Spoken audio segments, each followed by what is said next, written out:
A little bit of backstory. Sorry, I'm eating candy. I got this wheel off of eBay. It's from an Indian chieftain. Putting it on my Indian chief. Had the wheel powder coated. Put new bearings in it. Slapped it on the bike. Everything worked. And then I went for a ride. The steering was shaking. Kind of found out the wheel was bent, even though it balanced fine. So I called a couple shops around here. Nobody would deal with it because, one, it's a motorcycle wheel. They didn't want to deal with it because it could crack. It's aluminum. And two, that they couldn't fit it on their machines because they typically do car wheels. Got it. Found a company out in Arizona, MC Wheel. They took it, spent $85 shipping it out there. By the time they were done with it, took them about a month and a half. That was $170, $120 for the service fee, and $55 for the fee to ship it back. And now I have the wheel. MC Wheel, they are super old school. The website is super old school. Don't be alarmed if you send your wheel out to them and you hear nothing back. However, I did not mark where the problem on the wheel was, but I did leave a note in the box as I was supposed to and said, hey, this is what's going on with the wheel. I was instructed to leave my bearings in. Unfortunately, which I expected, this bearing on this side is actually damaged. This bearing, which is the more expensive bearing, is actually fine. There's a little bit of a kink on this bearing where there's like a notch in it. We're not going to worry about it. But anyway, I did not tell them where the damage was. I just said, hey, it has a wobble. They marked off where the point on the wheel kicks out. So you can see they also marked it there. So if we spin it, very subtle, but that's where it kicks out from there.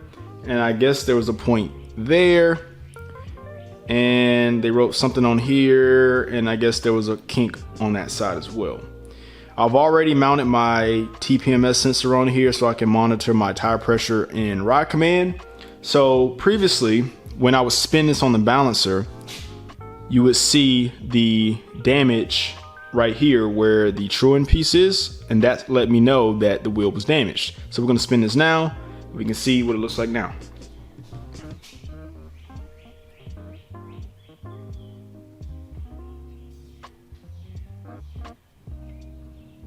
So it still has that kink in there. It's not going to be 100%, but I'd imagine they get it pretty freaking close. Okay. Well, if we come up here, you can also see how it kicks out just a little bit.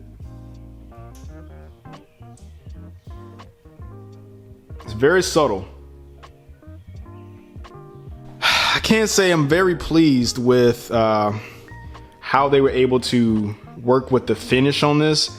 The finish on my powder coat is, this wheel has been through a lot, I'm not gonna lie. And the fact that they were able to even work on this thing and not completely just burn all of the paint, the powder coat off is great, because they do have to heat this thing up because it's aluminum, and that helps them to, you know, work with it and not crack it. But now what I'm going to do is go ahead and get the tire back on here, and we're going to mount it to the bike and go for a ride and see how it is. I don't expect it to be fixed, man. I still feel like it's gonna perform the same. Funny thing is I actually forgot where the heaviest spot on the tire was. I actually had to go look up video. Luckily I had it, because I was like, I don't remember where this is supposed to be. So luckily I had that. Let's see. This has to be at an angle.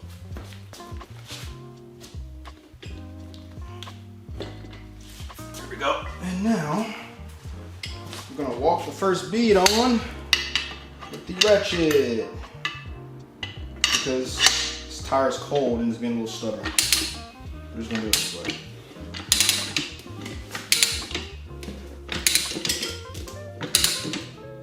Ooh, there we go. It's actually not on there fully.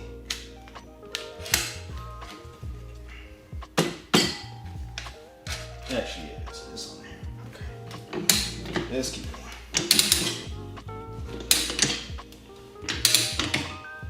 Alright. Now I need to get the second bead on. Actually, no. The whole thing popped on. Okay. Never mind. That's the first time that the second bead popped on with the first bead at the same time. But anyway, I tell people, I know I spent $600 on it. But since then, I've taken these wheels off of this bike multiple times. I've changed the rear tire for 2 Indian Challengers, and I recently did it for an Indian Chieftain. This thing has paid for itself. Yeah, I know the upfront investment is crazy, but that's why I have those spare tires up there. If I ever need to change it out, I don't have to go to a dealership and spend $25 to $40 each time. And also the time to do it for an Indian motorcycle is an hour and a half drive for us to take our bikes to dealerships to get the tires changed. I'm doing this at the house, man. This thing is worth its weight in gold when you learn how to use it. All right, now we gotta bust these beads on here, these gunshots.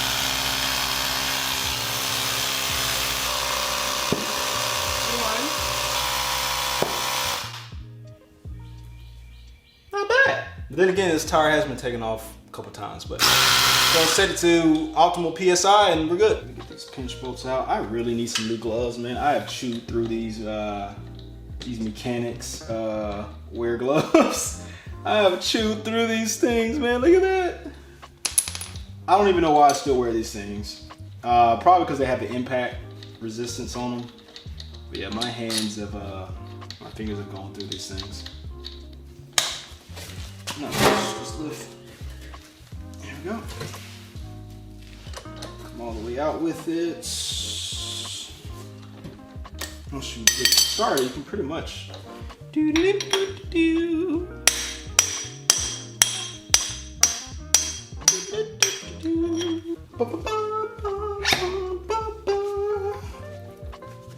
Come on. Oh, I gotta jack it up a little bit.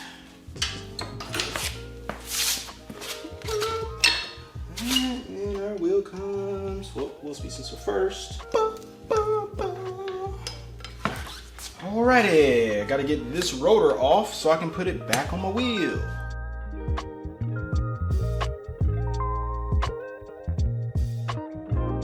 I'm gonna go back with some blue Loctite because hopefully, and I'm really hoping, this is the last time that I have to use this wheel. God, I hope. I'm trying to do everything the right way. All right, let's get this back on the shelf, man, and pull up the other wheel. Oh. I originally thought about selling these wheels, man, because I was like, what am I gonna do with, an extra set of wheels? Tires, yeah. But after having to take this wheel off this bike multiple times, yeah, I'm keeping these cheap wheels for sure.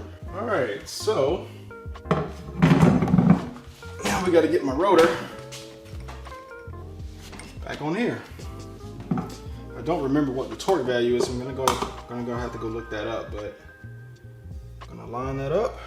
Honestly, man, the Loctite is just for a little bit of extra assurance.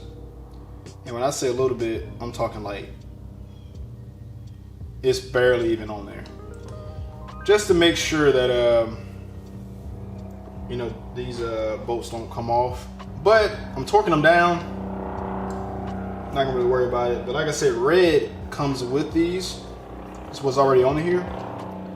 And we're gonna torque them. But torque is 22 foot-pounds.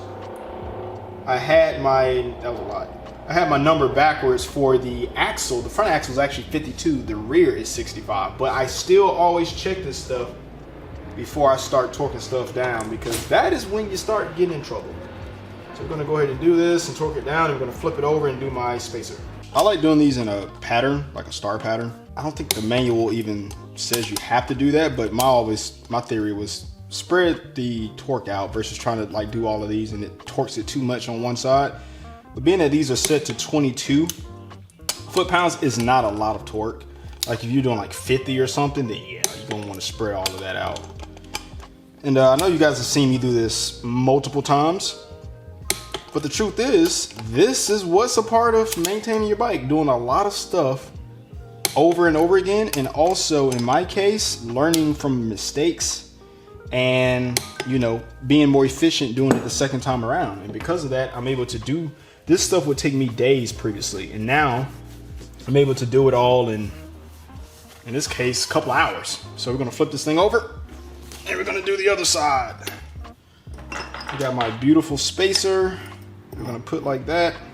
Before I torque this down, I do want to mention that the metal used as aluminum is softer than this cast aluminum wheel, so I'm not going to torque this down to 22 foot-pounds, maybe around 18, but I do have thread locker on it, because what happens is it digs into the spacer, which is custom made. So we're going to go ahead and torque this down and we should be good to go. Also, that bearing, remember I told you this bearing is damaged? There's a catch right there.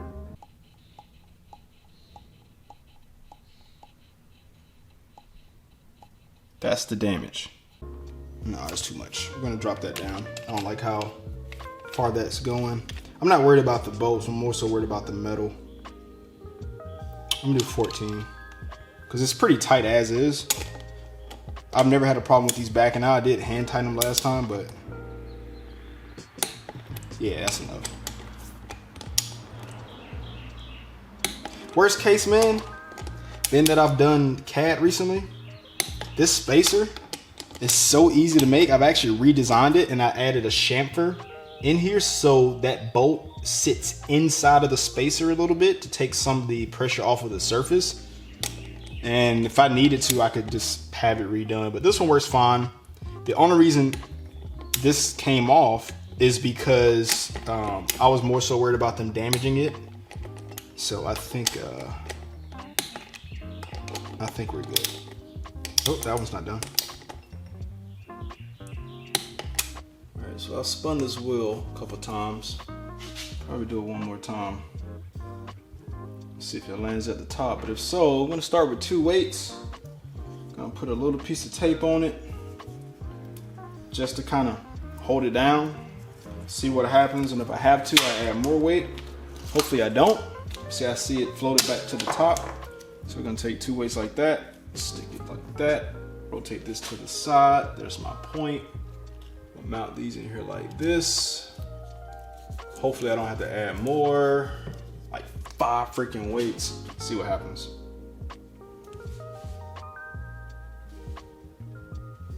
That looks like it's balanced. What do you think? To the top, let's go to 9 o'clock. 3 o'clock, sorry, that was at 9 o'clock. See? Balancing the wheel was never a problem. It was just as it was rotating, that wheel was, it was like it was oscillating. It wasn't rolling straight the entire time, and that is what would cause the vibrations at certain speeds. Kind of like when you're in a car and you're going like 70 miles an hour and you feel that vibration in your steering wheel. That's the same thing that was happening to the wheel as I was riding, or the handlebars. So we're gonna go ahead and clean off that area with a little bit of this, like, you know, bike cleaner, and we're gonna tack those down, put this thing back on the bike, and hopefully everything's hunky-dory. Hope. Still got a bit of grease on my axle, so I'm not gonna worry too much about that. But to be honest with you guys, man, I'm starting to feel like I might have wasted money doing this. There's still some wobble in this wheel just by me checking it on the balancer. I'm honestly not too confident that it is going to not have that wobble in it. I think this is something that I'm gonna have to live with, unfortunately. And this is a mistake from, you know, buying a wheel that wasn't, you know, right. So I'm gonna mount this back. Got the brake line and the, not the brake line, sorry, the rotor where it needs to be. I just gotta put the axle in and torque it all down, buddy. Hoping for the best, man, but I'm prepared for the worst. I got the wheel barely on the ground, so we can torque it 52 foot-pounds. Now these do call for a full turn after you torque them. I just go like 45 degrees maybe. Let me get stretch on that bolt. All right, done. Before we get to the disappointment of this wheel still having shake, because I'm just kind of prepared for it, we got to give a quick shout out to my folks over at Patreon. Built a community over there. It's really dope. Each active patron gets a spot on my wall. If you're into that, I'll leave a link down in the comments somewhere. Let's go for a ride on this bike and be disappointed. All right, so we're on my proving grounds. I picked this road today because, well, I picked this road a lot because there's not a lot of traffic. But let me show you guys this. So, as I said before, I came into this hoping that they were gonna fix it, and I can say that, yeah, it's manageable. Did they fully fix it? No. I'm gonna show you this. So I'm riding around 60-ish miles per hour. Wait till I get out of this corner so I can ride straight. I'm gonna get off the throttle. So it still shakes right here, and then it clears up right at 45 miles an hour. And now it's not shaking anymore. So we're gonna do that again. Check behind me. I still don't have mirrors on the bike. I know, I'm slow, guys. So we're gonna speed up to 60-ish miles an hour again. 66, I'm gonna get off the handlebars. So it shakes, it's shaking, and then it's shaking violently at 50, and then it stops. It's no longer shaking. Down to 35, and it's not shaking. So I initially came into this thinking that, oh yeah, they didn't really fix it. They made it better. See, right now it's shaking. But once you get past 60, well, let's say 50 to 65, it's fine. So let me turn on my cruise control. See, right now I'm running around 70, and going into a corner. I think the camber of the road kind of throws it off sometimes too. So right now, cruising down back road, and it's not shaking. It's still doing it, but it's oscillating. It's like it's running it out. But if I drop it down to 60, let's put it in the point where it does it. Right there. You can see it. It's shaking a lot more. Get out of this corner.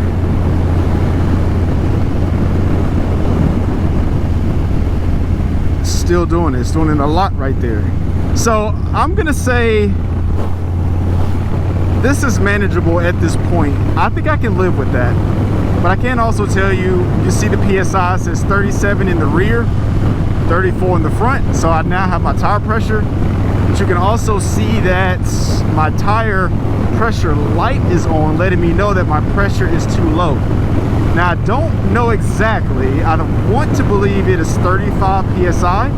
If your front or rear PSI drops below 35, it triggers it. So my front is at 34, so that's why that light is on. But this lets you know right away, hey, you know, I need to put some air in my tire, and once you do that, the light will go off once you, I think, cycle the bike. So now I'm going into this corner around 50. I can feel the wobble.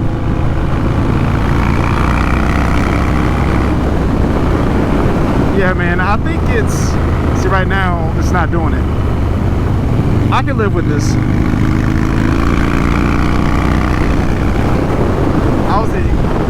I was initially thinking that, you know, dang, I just wasted another $280, give or take. I'm not spending $850 on another wheel. Worst case scenario, I wait for another Chieftain or Roadmaster style wheel like this to pop up. Check that it's not bent. Hopefully it's not bent when I get it. Re-powder coat it, and then slap the slap a new tire on it. It sounds, well, it feels like it's gonna be okay, but what's also gonna be concerning is that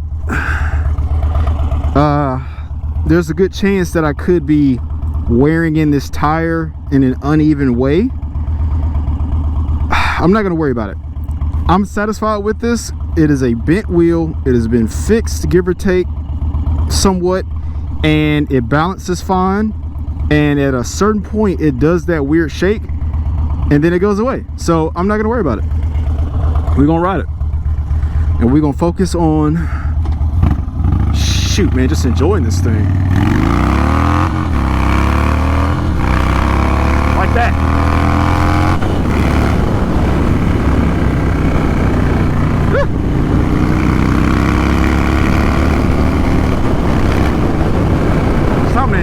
It's time to enjoy this thing, man. Like, straight up, I need to straight up enjoy this thing at some point. I'll tell y'all this too. If there's any fine tuning that I can do to, I guess, dang it, that squirrel almost got. If there's any fine tuning that I can do, maybe add a few extra weights to kind of balance it out, maybe, even though it is balanced. Let me know down below, man, because I would love to be able to try that and see if it works, just to, you know, try to save this wheel. But like I said, it shakes, man, but I'm okay with it. You're not supposed to have your hands off the bars anyway. So I just know this bike has some character. This bike, man, it was wrecked. And being that I've never done this kind of stuff before, I'm a first generation rebuilder. This is the growing pains of learning and understanding, you know, I screwed up. I should have checked it. I should have, you know, trued the wheel before I even tried to powder coat it. I should have done all that, you know, and mounted it and tried it. So I screwed up, and this is the results of that. But, you know, we got the tire pressure working. We got the tire back on. It's riding. I think it's decent enough to ride for my standards. And MC Wheel, I was going to come into this and say, you know, they weren't able to help. But I think they did improve it. But trying to ask somebody to fix something that was molded a certain way and get it 100%, that's asking a lot. So I would say definitely check out MC Wheel if you have a bent wheel. The wheel that I sent them, that was light work compared to what they claim that they can do. And like I said, I chose them because they've been doing this since the 90s. And I knew that if they heated my wheel up, there was a good chance that they were gonna not crack it and destroy what I've already done to the wheel. And that is why I chose them, and the turnaround was good. And you know what, man, that's all I can ask for. I couldn't ask for perfection on this, and I wasn't expecting perfection, so that's what we got. But don't forget, down below, Patreon, leave a link down in the comments for those of you that want to check that out. We got the shaking wheel. It only happens at certain points right now, and it's done. So we're just gonna leave it at that. As always, thanks for listening, man. Thanks for watching. I hope you learned something as always in this. I'll see you in the next one. Peace. I think I'm going to go straight right here, and I'm gonna give it a good old twist of the wrist.